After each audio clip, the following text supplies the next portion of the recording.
week, Behind the Scenes takes a look at the making of RuneScape's first motion comic, The Origins of Gielinor. Before we find out how Bertha got involved, senior narrative designer Mod Osborne tells us how the idea came about in the first place. As we were developing, The World Wakes became increasingly clear that we had something big, fantastic, that was really worth making a fuss over. But equally, we also had a number of characters and a lot of back history that needed to be explained. So we decided to come up with a potted history of Gielinor, and the best format for that we felt was the motion comic. So we created The Origins of Gielinor. We have a really fantastic illustrator on our team, and we've got an audio team who are always excited about trying new things. So we thought we'd give it a go for bringing the motion comic to life. Coming from a background in film and animation and doing comics and manga and moving into illustration, I jumped at the opportunity when I was presented with this project because it just felt like tying in everything that I love into one great epic project. Given that this was the first time we were seeing Gothix, his design actually came as a surprise to me as well because I had only seen him in his ultimate god form, and yeah, it was a surprise seeing him when he was much younger, in his younger, more humanoid form. His reveal was actually quite important. And there were a few scenes where we did actually have him from close up and you saw his face. We decided to cut that at the end because we wanted to make it as suspenseful and as have a big impact as possible. And it went from like very, very rough, quick thumbnails that nobody except the person doing it would probably be able to decipher, to then coming up with more neater storyboards. We started looking into different versions, different angles, how we could approach each scenes, and from that I created an animatic and done to a very rough soundtrack provided by Mod Adam R, and which we actually had one of the internal staff just do a voiceover for us so we could time it.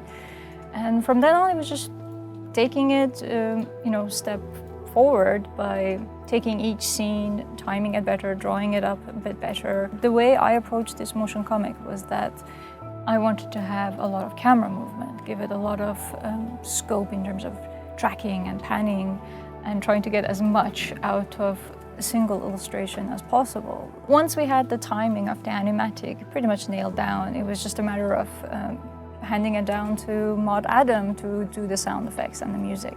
I've been working very closely with NUSHA and the creative services guys, trying to shape the overall experience of it so that it wasn't just a mash of sound and music and noise. It was carefully thought out and timed and placed.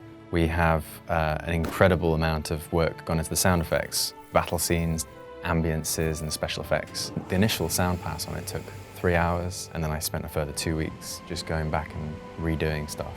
I was trying to kind of have a theme or a thread running through the whole video. So if there was a lot of gravel and stone in the first scene, then the following one I'd use a lot of rock smashes and things. Last year, Mark was parking Bertha, the APC, our tank, and I just heard this enormous rumbling coming through my wall. And I dash outside, point it at the exhaust while he's reversing.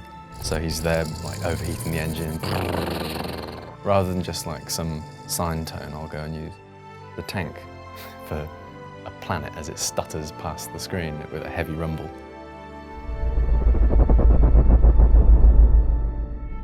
It was clear from the first draft that we're getting something really special, and duly from the players we've received a lot of overwhelmingly positive feedback on it.